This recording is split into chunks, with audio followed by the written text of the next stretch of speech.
오늘은 복음으로 살고 있는가라는 제목으로 하나님 말씀 증거하도록 하겠습니다. 많은 성도님들이 알고 계시는 김동호 목사님께서 폐암에 걸리셨습니다. 그리고 폐암 투병을 지금 하고 계십니다. 김동호 목사님께서 자기가 폐암에 걸렸다라는 그 사실을 처음 이제 알게 됐을 때, 왜 나한테 이런 일이 일어난 거지? 이렇게 생각을 하셨어요. 그러고 나서 바로 이렇게 스스로 답을 찾으셨습니다. 너에게 그런 일이 일어나지 말라는 법이 있어? 너라고 뭐 특별한 건 없잖아. 똑같은 사람인데. 김동호 목사님이 참 목사님답게 이렇게 반응을 하신 것 같아요. 목사님이 좀 솔직하시고 직접 화법을 많이 쓰시고 개혁 정신이 강하시기 때문에 이제 어떤 분들은 목사님을 좀 싫어하시는 분들도 있는데, 그래도 목사님이 참 솔직하게 이렇게 또 고백을 하신 것 같아요. 그리고 목사님께서 이제 처음에 그냥 담대하게 받아들이신 거예요. 대수롭지 않게 받아들이시고 반응을 하셨어요. 그런데 본인이 이제 인터넷을 서치해 보시고 유튜브에 들어가 가지고 이게 암이라는 게 뭔지, 폐암이라는 게 뭔지 발견됐을 때 어떻게 되는 건지 다 알아보시니까 이게 그렇게 만만한 게 아니구나, 그렇게 생각이 드신 거예요.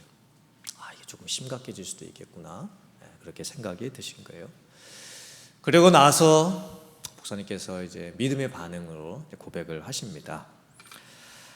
나는 하나님을 믿는다. 그는 천지를 창조하신 전능하신 하나님이시고 나를 나보다 더 사랑하시는 하나님이시다. 나를 살리시겠다고, 날 구원하시겠다고 십자가에 달리시는 것도 마다하지 않으셨던 하나님이셨다. 내 삶의 일거수일투족 그 모든 것이 다 하나님의 손에 달려있는 줄 나는 믿는다. 그리고 이 세상의 삶이 얼마 남았는지 나는 알지 못하겠지만 남은 날들을 나는 계수하고 세월을 아끼며 하루를 천년같이 코람되어 하나님 앞에서 예쁘고 바르게 살다가 곱게 하나님께 갈 것을 다시 한번 다짐하고 기도한다. 그리고 목사님도 이렇게 고백하셨어요. 아프니까 성경이 더 잘 보인다. 아프니까 조금 두렵고 떨리니까 성경이 예전보다 더 잘 보인다. 예전에는 모든 사람에게 주셨던 보편적인 말씀으로 말씀을 보았다라면 지금은 나에게 주시는 특별한 말씀으로 성경 한 구절 한 구절이 내 눈에 들어온다. 또 아프니까 조금 두렵고 떨리니까 남의 아픔도 내 아픔처럼 느껴진다. 또 나보다 더 아픈 사람을 보면 내가 아프다는 소리 못하겠다. 내가 두렵다는 말, 내가 떨린다라는 말 감히 하지를 못하겠다. 미안해서. 그리고 나를 위해서도 그를 위해서도 마음 실린 진정한 기도가 나온다. 전에도 그렇게 기도했었는데 지금은 그 진정을 하는 기도의 깊이와 농도가 달라졌다. 그리고 최근에는 김동호 목사님께서 같은 암 환우들을 이렇게 모아놓고 치유 그 예배를 드리세요. 거기서 말씀을 전하시고 간증을 하시고 같은 암으로 고통받고 투병하는 사람들 위해서 기도를 해주십니다. 제가 이 말씀을 보면서 느끼는 게 복음으로 산다는 게 이런 게 아닐까. 복음으로 산다라는 것은 똑같은 세상을 살아요. 똑같은 일을 겪어요. 똑같은 어려움을 당합니다. 그런데 똑같은 사람들이 반응하는 것처럼 하지를 않고 뭔가 다르게 생각하고 다르게 행동하고 다르게 반응하게 되는 거예요. 그게 복음으로 사는 겁니다. 보통 사람 같았으면 나 이게 암 걸린 게 이게 얼마나 큰일입니까? 나를 돌볼 시간도 모자라는 거예요. 나 자신 위로하기도 모자라는 거예요. 그런데 물론 목사님이라서 이렇게 하실 수도 있겠지만 그렇지 않은 것 같아요. 꼭 목사님이라고 이렇게 했던 것은 아니셨던 것 같고 정말 그 복음으로 사셨기 때문에 자기가 지금 죽을 것 같은 그런 상황에서도 다른 사람들을 돌보시면서 살아가게 되시는 것 같아요. 이게 복음으로 사는 것 같아요. 우리가 복음을 듣지요, 예수님 믿어요, 그리고 구원을 받습니다. 그리고 우리가 이렇게 고백을 해요. 나는 창조주 하나님을 믿습니다. 내가 죄인 된 것을 또 고백합니다. 예수님이 내 죄를 위해서 십자가에서 죽으시고 내 모든 죄를 용서하셨음을 나는 믿습니다. 나는 이제 예수님을 나의 주로 영접합니다. 나는 구원받았습니다. 나는 하나님 자녀 되었습니다. 나는 죽어도 부활해서 다시 영생을 얻을 소망이 있습니다. 나는 오늘 죽어도 천국에 갈 확신이 있습니다. 사실 우리가 구원을 받았을 때 우리에게 엄청난 일이 일어났어요. 내 영혼에게, 내 마음에게 엄청난 일이 일어났어요. 그런데 내 주변을 보면 변한 게 하나도 없어요. 내가 구원을 받았지만 내 주변을 봤을 때는 변한 게 하나도 없습니다. 남편은 여전히 무뚝뚝하고, 아내는 여전히 바가지 긁고 있고, 또 사춘기 아들 녀석은 여전히 반항을 하고 있어요. 또 여전히 몸도 아프고 고혈압도 당뇨도 콜레스테롤도 아직도 내 몸 안에 다 있어요. 회사 일은 매일처럼 어렵고 짜증날 일도 생기고, 또 화도 매일처럼 반복이 되고, 매일의 삶이 똑같이 반복되고 있습니다. 아침에 눈 뜨고 직장 갔다가 저녁에 집에 돌아오면 맞벌이 하는 부부들은 저녁에 돌아와가지고 저녁밥을 어떻게 이렇게 막 해먹는 둥 마는 둥 막 해먹고, 그 다음에 애들 좀 챙겨서 이제 애들 좀 재우고 나면 벌써 11시가 쑥 지나가 있어요. 그럼 또 내일 또 새벽 6시쯤 일어나야 되기 때문에 그냥 또 잠을 청하고 또 자는 거예요. 아침에 또 일어나가지고 직장을 가고, 이 매일 똑같은 일생을 우리가 살아가게 되는 거예요. 그러니까 이게 구원받은 성도의 아이러니입니다. 내가 복음 듣고 예수님 믿고 구원은 받았는데 내 주변의 모습을 봤을 때는 별로 바뀐 것이 없어요. 솔직히 우리는 기대하죠. 내가 예수님 믿고 구원을 받았을 때 내 주변의 모든 환경들도 마치 천국처럼 싹 바뀌었으면 좋겠다라고 하는 그런 기대감을 가지게 됩니다. 근데 그런 일은 없어요. 내가 복음 듣고 구원받고 예수님을 믿고 나서도 내 주변 사람들도 다 똑같아요. 내 가정도 똑같고 직장도 똑같고 내 세상에서의 모든 모습이 다 똑같은 거예요. 그런데 내가 예수님 믿고 구원받았을 때 내가 바뀌었어요. 그리고 내 안에 복음의 능력이 심겨졌습니다. 그래서 내 주변에는 하나도 바뀐 것이 없는데 내가 바뀌었고 내 안에 복음의 능력이 주어졌기 때문에 내가 이제 다르게 생각하고 다르게 행동하고 다르게 반응하면서 살아갈 수 있게 되는 거예요. 그게 바로 복음으로 살아가는 것입니다.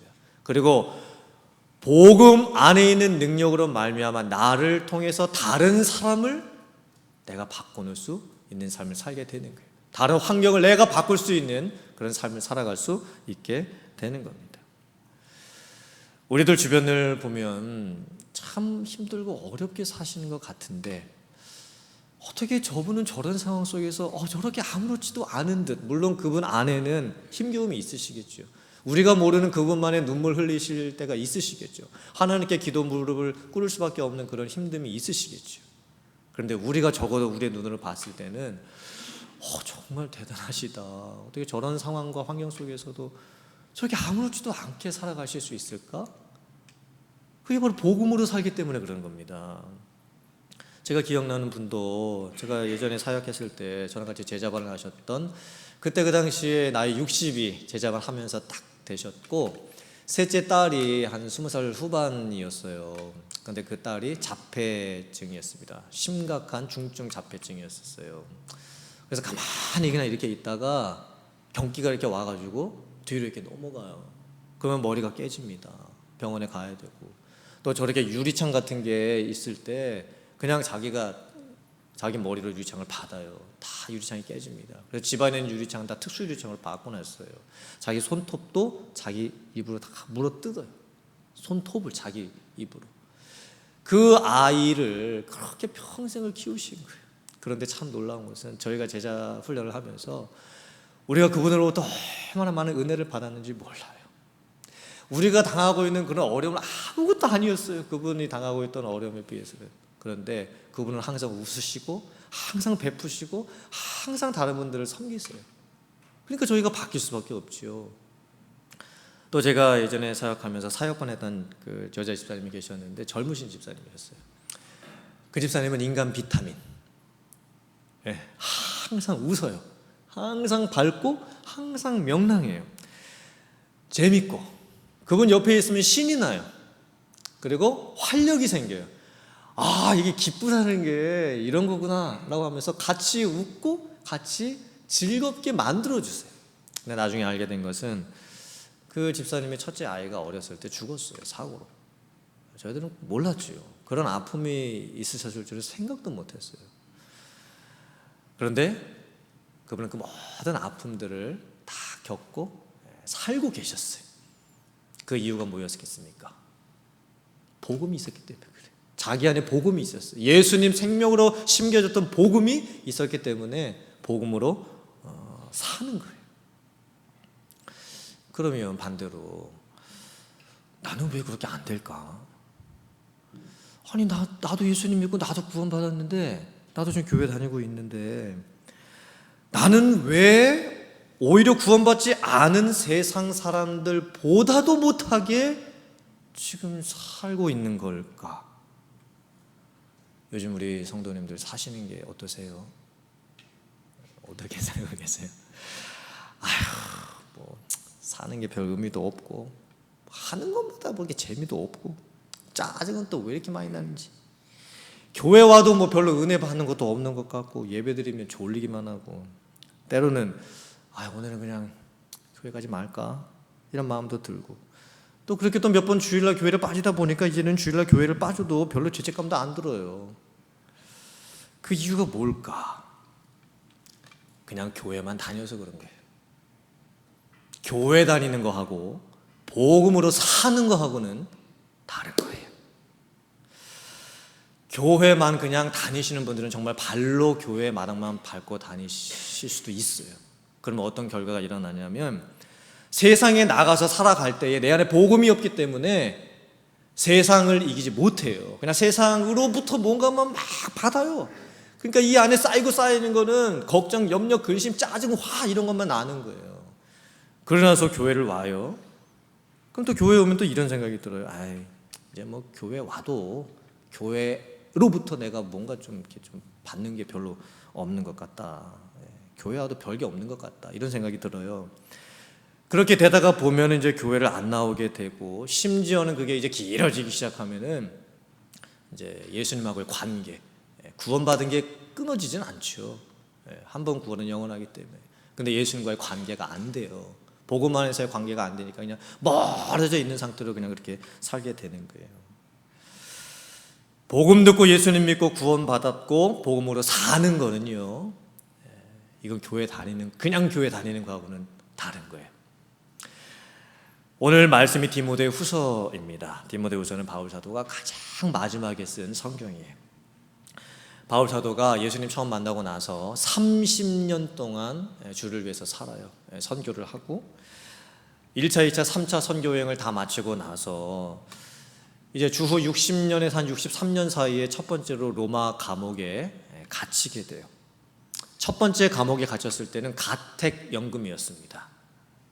집안에 있으면서 좀 제약은 있었지만 사람도 만날 수 있었고 뭐 글도 쓸 수 있었고 조금 자유가 있었어요. 그러다가 이제 풀려나고 4차 선교 여행을 이제 마지막으로 떠나요.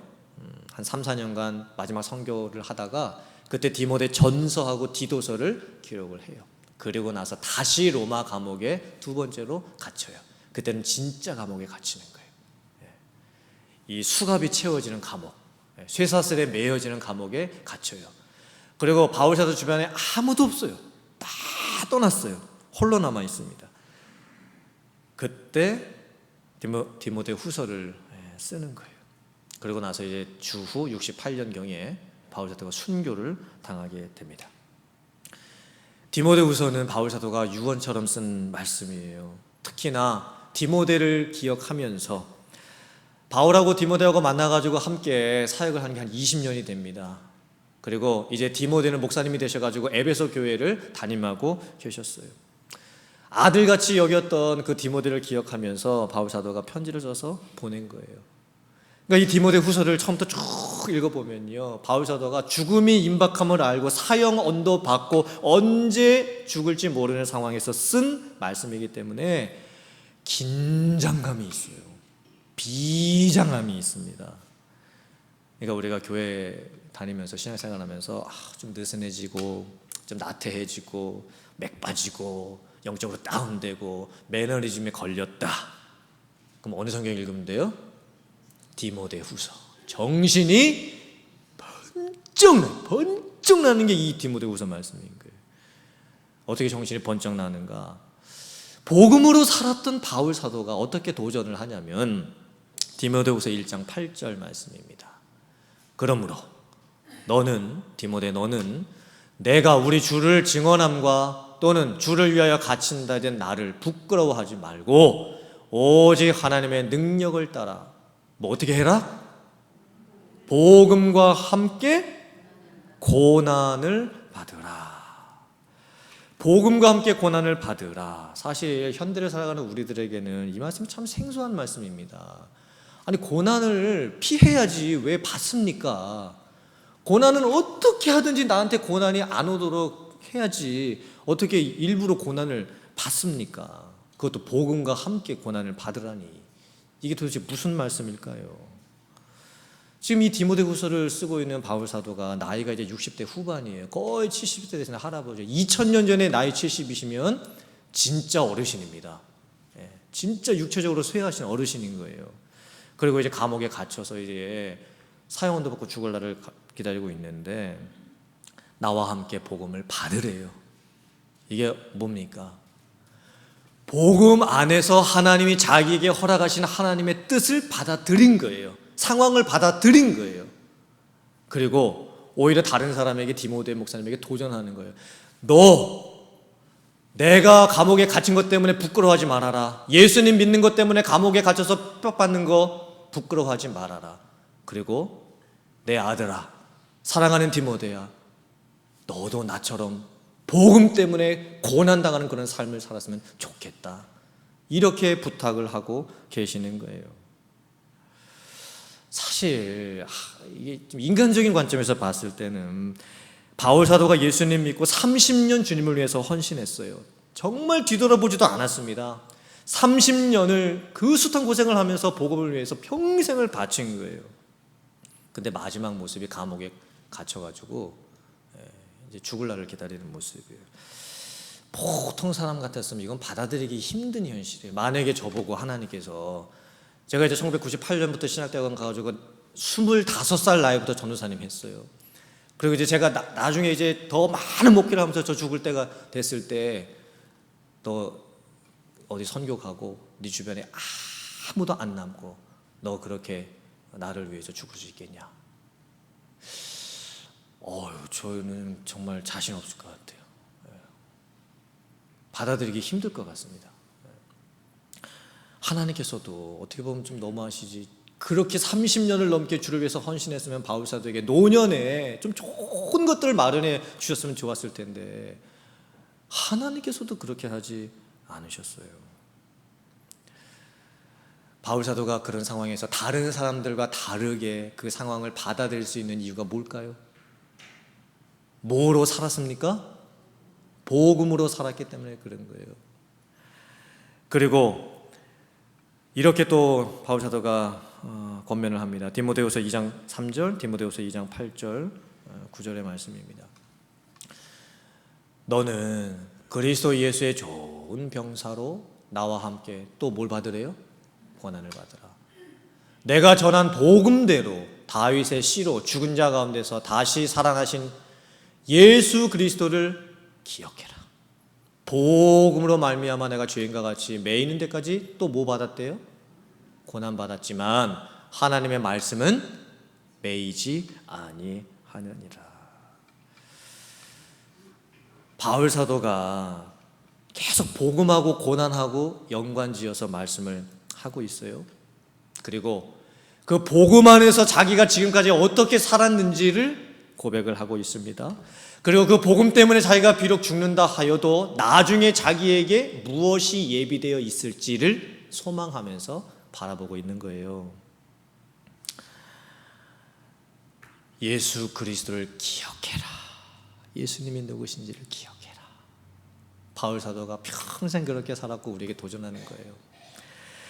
예수님은 자기에게 아무 죄가 없으셨지만 모든 사람의 죄를 대신해서 십자가에서 죽으셨고, 모든 사람은 죽었다가 다시 살아난 사람이 없는데 오직 예수 그리스도께서는 다시 살아나셨다. 나는 그 예수님을 믿었고 그 예수님을 나는 기억한다.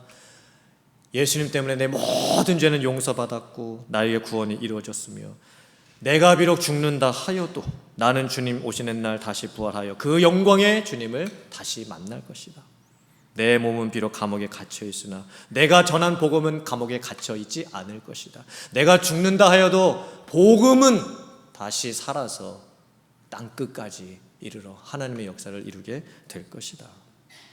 그리고 복음을 믿는 모든 그리스도인들에게 마지막 영광이 있을 것이다. 그들도, 여기서 말하는 그들은 저와 여러분들이에요. 그들도 그리스도 예수 안에 있는 구원을 영원한 영광과 함께 받게 될 것이다. 이게 복음으로 살았던 바울 사도의 모습이었습니다. 예수님과 동행하는 삶을 살았을 때도, 감옥에 있을 때도, 그리고 자기가 죽고 나서도 복음 안에 있었던 그 은혜와 그 영광을 기억하면서 바울 사도는 살았던 거예요. 이런 삶을 살아갈 수 있는 저와 여러분들도 되어야 될 줄 믿습니다. 복음 안에서의 능력을 가지고서 그 복음 안에서 내 주변에 있는 것들을 변화시켜 갈 수 있는 여러분들 되시기를 주님의 이름으로 축원합니다. 내 주변은 안 바뀔 수 있어요. 내 남편도 똑같고 아내도 똑같아요. 직장도 똑같고 비즈니스도 똑같고 세상은 똑같아요. 그런데 내 안에 복음이 심겨지면 내가 바뀌어요. 그리고 변화된 나 때문에 내 남편도 아내도 아이들도 또 직장도 비즈니스도 세상도 다 바꿔놓을 수 있습니다. 남들과 같이 똑같이 반응하지 아니하고 복음 안에서 반응할 수 있는 거예요. 그게 능력인 줄 믿고 이런 능력의 삶을 살아가시는 여러분들 다 되시기를 주님의 이름으로 축원합니다. 그래서 바울 사도가 이제 실제 복음으로 사는 게 어떻게 사는 건가, 어떻게 사는 게 구체적으로 복음으로 산다라는 건가, 그걸 세 가지의 비유로 말씀을 해요. 첫째는 병사의 비유예요. 군인의 비유. 디모데후서 2장 4절의 말씀입니다. 화면 보시고 같이 한번 봉독해 보겠습니다. 시작. 병사로 복무하는 자는 자기 생활에 얽매이는 자가 하나도 없나니 이는 병사로 모집한 자를 기쁘게 하려 함이라. 아멘. 우리가 군대에 입대를 하면 처음에 뭘 하죠?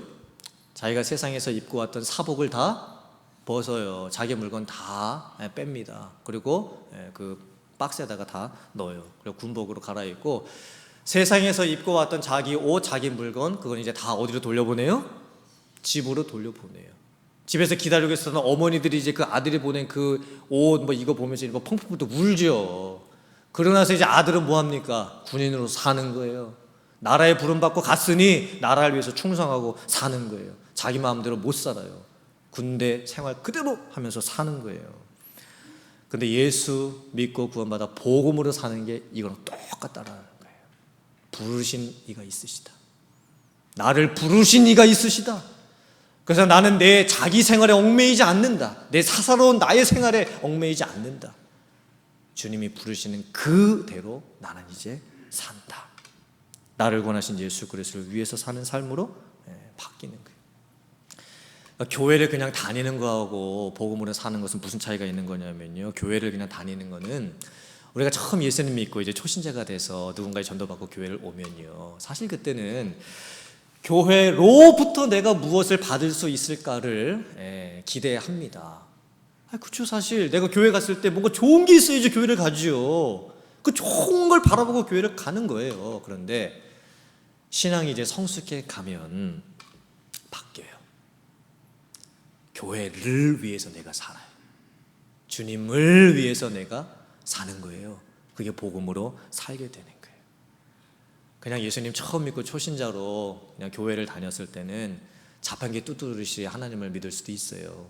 내가 원하는 게 있고 내가 힘든 게 있으니까 하나님 도와주세요 라고 하면서 띠디디디딩 누르면 뿅 하고 뭔가 나오기를 원하는 마음으로 교회를 다닐 수 있지요. 그런데 복음으로 살게 되면 이제 바뀌는 거예요. 주께서 나에게 생명 내어주시기까지 십자가에서 죽어 나를 살리셨으니 나도 이제 내 마음대로 살지 말아야 되겠다. 어떻게 하면 주님 기쁘시게 살 수 있을까? 그렇게 사는 게 복음으로 사는 거예요. 두 번째, 경기하는 경주자. 이게 복음으로 사는 삶입니다. 디모데후서 2장 5절 말씀 화면 보시고 같이 한번 봉독해 보겠습니다. 시작. 경기하는 자가 법대로 경기하지 아니하면 승리자의 관을 얻지 못할 것이며. 2000년 전 당시에는 오늘날의 올림픽의 효시였던 올림피아드 경기대회가 있었습니다. 고린도라고 하는 도시에는 이스트미안이라고 하는 그런 체육대회 같은 것도 있었죠. 근데 그 경기에 참여하려면 선수들은 호된 훈련을 받아야 됩니다. 그 훈련을 통과한 사람만이 경기자로 시합에 나갈 수 있어요. 시합에 나가서 같이 경기했던 사람들 중에서도 정말 다른 사람들보다 더 힘들고 혹독한 훈련을 받았던 사람이 1등을 하게 되는 거예요. 그리고 관을 쓰게 됩니다. 그리고 경기할 때 법대로 해야 돼요. 뭔가 기준이 있어요. 경기하는 자는 그 법을 지키면서 경기를 해야 되는 겁니다. 이거는 뭘 의미하는 걸까요? 복음대로 살았을 때 말씀 갖고 사는 거예요. 말씀으로 훈련받고 살아가는 거예요. 우리가 복음으로 살면서 내가 말씀을 갖고 있지 않으면 다 넘어져요. 중간에 다 포기하게 됩니다. 왜냐하면 생계 문제 닥치고 건강 문제 닥치고 인간관계 갈등 닥치고 훈련받지 않으면요 중간에 다 그만두게 돼 있어요. 저는 기대하고 기도하고 있습니다. 우리 교회에 계신 모든 성도님들이 저랑 함께 훈련 받으면서 이미 훈련을 받으셨던 분들 또 앞으로 받게 되실 분들 아마 피해 가실 수는 없을 거예요. 모든 성도님들이 어떻게든 훈련은 받게 될 겁니다. 제가 끝까지 추격해서라도 아무튼 한 분도 예외 없이 훈련은 받게 제가 해 놓을 거예요. 그리고 제가 기대하고 기도하는 것, 주님 훈련받은 우리 모두 내 평생 내 삶 죽을 그날 때까지 복음 위에 달려갈 수 있게 주시옵소서. 그리고 나중에 우리 모두 주님 심판대 앞에 섰을 때 그때 우리 가디나 장로교회 성도들 함께 쫙 모여서 주님 심판대 앞에 섰을 때 한 사람도 예외 없이 중간에 탈락한 사람 없이 영광의 관 또 승리의 관 시들지 않는 관 그 관을 쓸 수 있도록 도와주시옵소서. 저는 기대합니다. 그리고 기도하고 있습니다. 그리고 여러분들이 정말 말씀으로 훈련받아서 복음으로 살아갈 수 있는 분들 되실 수 있기를 주님의 이름으로 축복합니다. 세 번째는 농부예요. 수고하는 농부. 디모데후서 2장 6절 말씀 화면 보시고 같이 한번 읽어보겠습니다. 시작. 수고하는 농부가 곡식을 먼저 받는 것이 마땅하니라. 농부는 씨앗을 심죠. 그리고 열매가 거두기까지 참 많은 수고를 해야 돼요. 수고라는 단어가 헬라어로 코피아우인데 열심을 내다 또 죽을 만큼 일하다 또 인내하다 그런 뜻을 가지고 있습니다. 그러니까 헬라어 코피아우 그러니까 코피 날 만큼 하는 게 수고인 거예요. 씨앗이 자라서 열매가 자라기까지는요 시간이 필요합니다. 농부는 새벽부터 일어나서 밭을 갈아요. 잡초를 뽑습니다. 도랑을 팝니다. 물을 댑니다. 그리고 거름을 줍니다. 그리고 자연의 법칙에 순응을 합니다. 그리고 키워내요. 결국 복음으로 산다는 것, 농부처럼 산다는 건 뭘까요? 인내입니다. 인내. 참고 견디고 인내하면서 살아가는 것. 그게 복음으로 사는 거예요. 현대 사회는 우리들에게 조급함을 만들어줬어요. 스마트폰에 익숙한 우리들은 버튼을 딱 눌렀는데 이게 다음 화면으로 안 넘어간다? 그러면 거기서 조급함을 느껴요. 그리고 버튼을 딱 눌렀는데 삥 돌아가면서 버퍼링이 일어난다? 10초 지나고 20초 지난다? 그럼 어떻게 해요? 막 화나는 거예요. 어떻게 하지를 못해. 그런데 복음으로 사는 건 뭐냐면요 모든 것이 하나님의 뜻대로 이루어지기를 참아요. 견뎌요. 그리고 그 뜻이 이루어질 때를 기다려요. 기도하고 성령의 임재를 체험하고 성령께 묻고 성령께 답을 듣고 성령께서 가라 하면 가고 성령께서 멈추라 하시면 멈추고 내 뜻대로 살지 않아요. 그리고 내 생각대로 아직 안 된다고 해서 조급해하지 않습니다. 기다려요. 농부처럼. 그리고 복음으로 사는 거예요. 하나님의 뜻이 이루어질 때까지. 이제 말씀을 마칩니다. 성도님들, 교회 마당만 밟고 다니시는 교회 다니시는 성도님들 되지 마시고 복음으로 살아가시는 성도님들 되시길 주님의 이름으로 축원합니다. 똑같은 세상이죠. 똑같은 일 겪어요. 그러나 남들처럼 다르게 생각하고 행동하고 반응할 수 있는 복음의 능력으로 여러분의 주변을 여러분으로부터 바꿔놓을 수 있는 그런 삶을 살아가시기를 주님의 이름으로 축원합니다. 복음을 가지고 예수 그리스도의 군사로 법대로 경주하는 경주자로 수고하며 인내하는 농부처럼 살아가면서 복음에 합당한 삶 그리고 그 복음을 따라 살아가는 그런 삶을 살아가는 사랑하는 성도님들 다 되시기를 주님의 이름으로 축원합니다. 아멘.